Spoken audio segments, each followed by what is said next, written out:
So one of the op-eds in the New York Times today is Trump's America. His comeback victory signals a different kind of country, from the New York Times. In her closing rally on the Ellipse last week, Kamala Harris scorned Donald J. Trump as an outlier who didn't represent America. That's not who we are, she declared. In fact, it turns out that may exactly be who we are, at least most of us. The assumption that Mr. Trump represented an anomaly who would at last be consigned to the ash heap of history was washed away Tuesday night by a red current that swept through the battleground states and swept away the understanding of America long nurtured by its ruling elite of both parties. No longer can the political establishment write off Mr. Trump as a temporary break from the long march of progress. Populist disenchantment with the nation's direction and resentment against elites proved to be deeper and more profound than many in both parties had recognized. While tens of millions of voters still cast their ballots against Mr. Trump, he once again tapped into a sense, among many others, that the country they knew was slipping away under siege economically, culturally, and demographically. To counter that, those voters ratified the return of a brash 78-year-old champion, willing to upend convention and take radical action, even if it offends the sensibilities or violates old standards. Any misgivings about their chosen leader was shoved to the side. As a result, for the first time in history, Americans have elected a convicted criminal as president. They handed power back to a leader who tried to overturn a previous election, called for the termination of the Constitution, and aspired to be a dictator on day one, and vowed to exact retribution against his adversaries. To Mr. Trump's allies, the election vindicates his argument that Washington has grown out of touch, that America is a country weary of overseas wars. The Trump presidency speaks to the depth of marginalization felt by those who believe they have been in the cultural wilderness for too long, and their faith in this one person who has given voice to their frustration and his ability to center them in American life. Rather than be turned off by Trump's flagrant, anger-based appeals along the lines of race, gender, religion, national origin, especially transgender ideology, many Americans found them bracing. Rather than be offended by his brazen lies or wild conspiracy theories, many found him authentic. Rather than dismiss him as a felon found by various courts to be a fraudster, cheater, sexual abuser, and defamer, many embraced his assertion that he has been the victim of persecution. This election, quoting, was a CAT scan on the American people, and as difficult as it is to say, as hard as it is to name, what it revealed, at least in part, is a frightening affinity for a man of borderless corruption. That is from the former strategic advisor to President George W. Bush.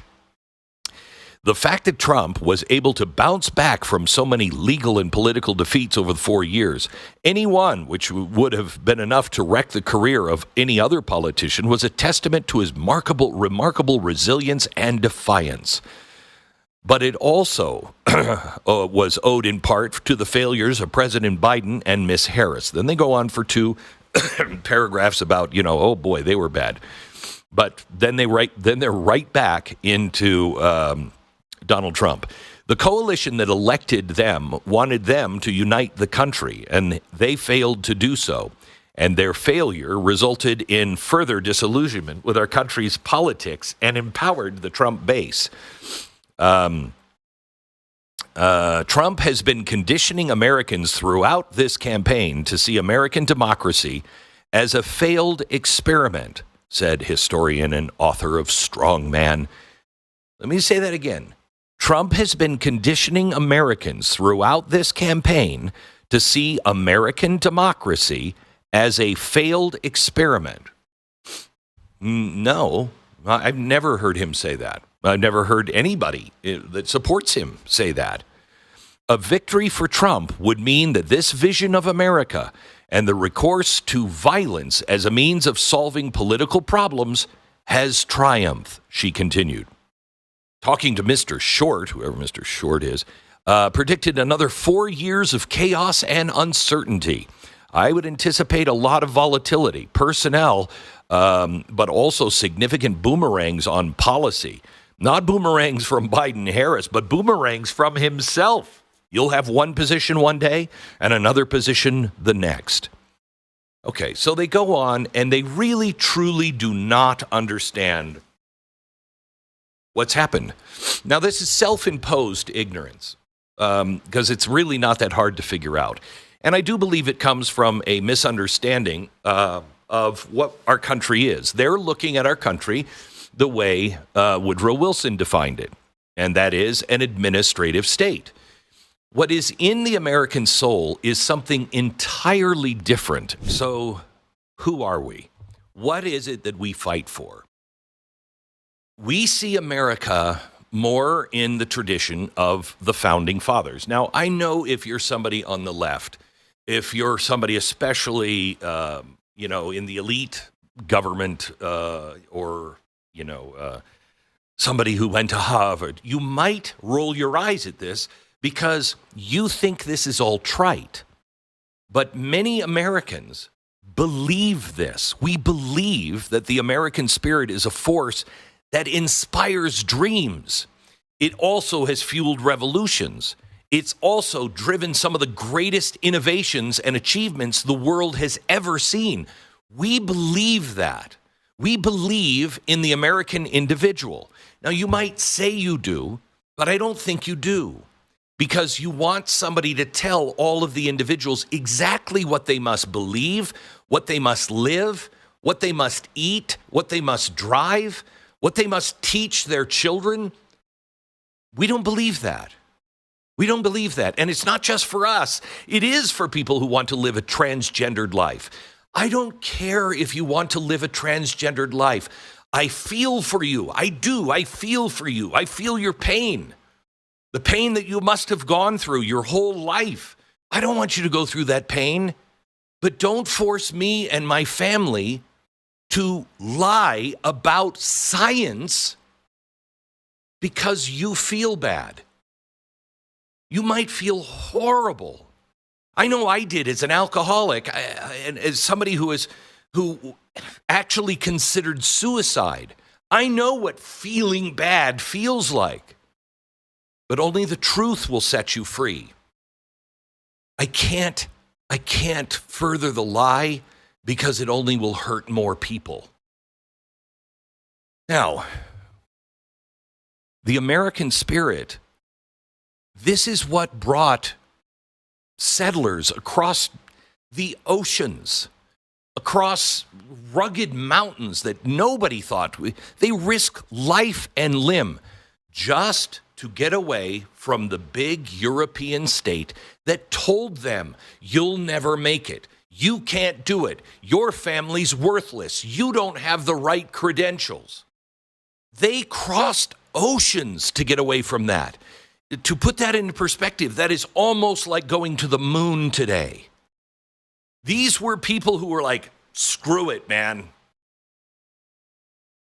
This is the spirit that took on the tyrants and the empires, that declared that there were such thing as free men and free women and distant rulers and aristocrats and those in the black robes. They don't determine our destiny. We do. And it's something that transcends race and religion or class. You know why a lot of people that you say are racist, I know racism exists, but not the way you think it does. You think we're all born racist. I don't believe that. You have to be taught how to hate. You have to be taught how to hate the other side. And many of us believe that is what you're teaching with anti-racism. Only racism, you believe, can stop racism. So I have to be taught to hate to stop hate? That doesn't make sense. It doesn't make sense. We're just looking for common sense. We're looking for science. and reason to be fixed firmly in her seat.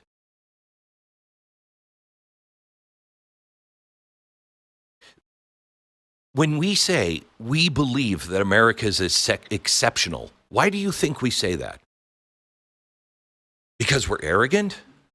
Because we're white? Because, what? Because we believe in God? It's none of that. What makes us exceptional is this American spirit. It's not chance. It's not entitlement. It's through toil and courage and vision of ordinary people doing extraordinary things. That's what makes us exceptional. We are exceptional because the rest of the world has been told, shut up and sit down. You cannot do that.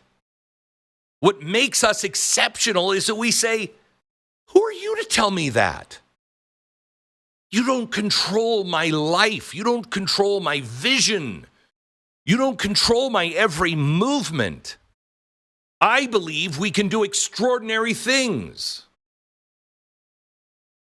That's why every American should embrace Elon Musk. And every American did embrace at least the spirit of Elon Musk until politics were introduced. I wasn't against Elon Musk and his cars and everything else when he was, quote, on the other side. I don't think he's changed. He still believes all that stuff about global warming that I don't believe, but I didn't wish him ill. I didn't want him deported. I didn't want him shut up. I didn't want to destroy his country, his company. I rooted for him to go to Mars. I still root for him to go to Mars. You know why? Because that's an ordinary person who has an extraordinary vision, who can articulate that vision and execute it. I want man to win.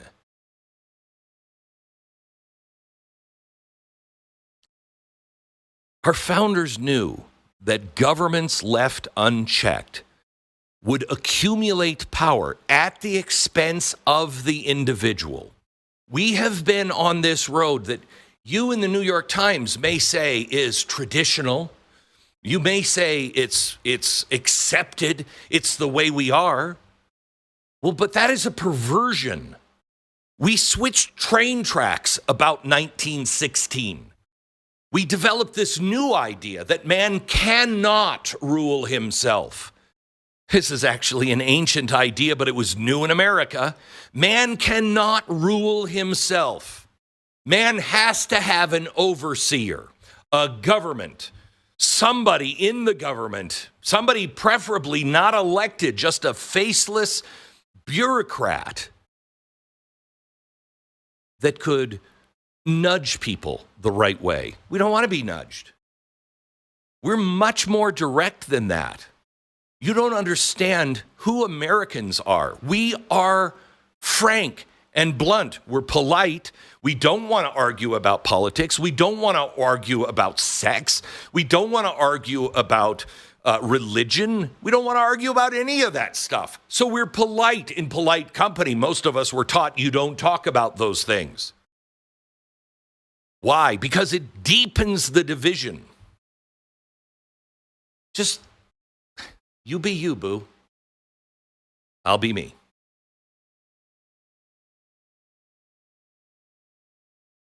But we can't have those conversations anymore.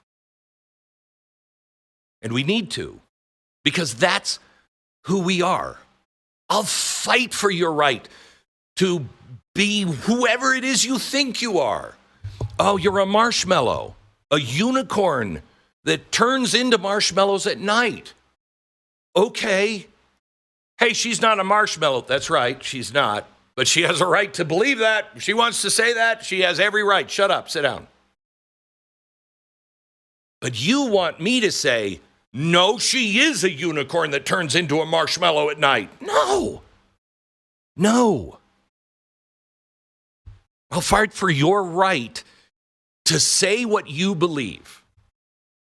But I'm also going to fight for everybody else's right, including mine, to say you're wrong. This system of government that started with Woodrow Wilson is ancient. We call it progressivism now, but it was the tool of the tyrants going all the way back, I'm sure, to cavemen. This government has become corrupt. Corrupt. We should all be on the same side. If Donald Trump was taking money from China and he was enriching his children because they were meeting with the Chinese and then trying to influence him, I would want them to go to jail because I don't want corruption. You don't take foreign money on the down low.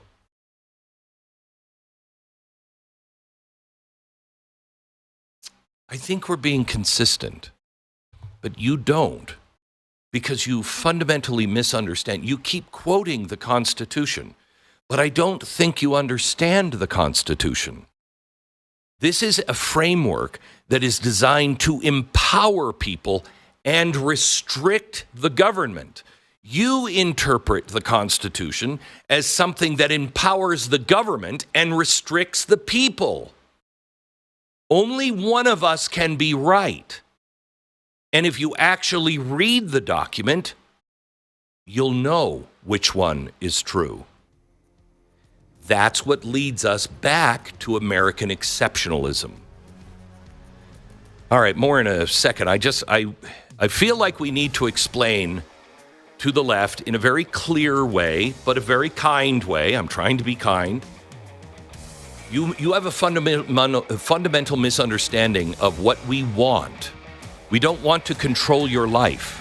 We have no desire to be in your bedroom. We have no desire, nor will we, round groups of people up. That's what progressives did with FDR, not constitutional conservatives.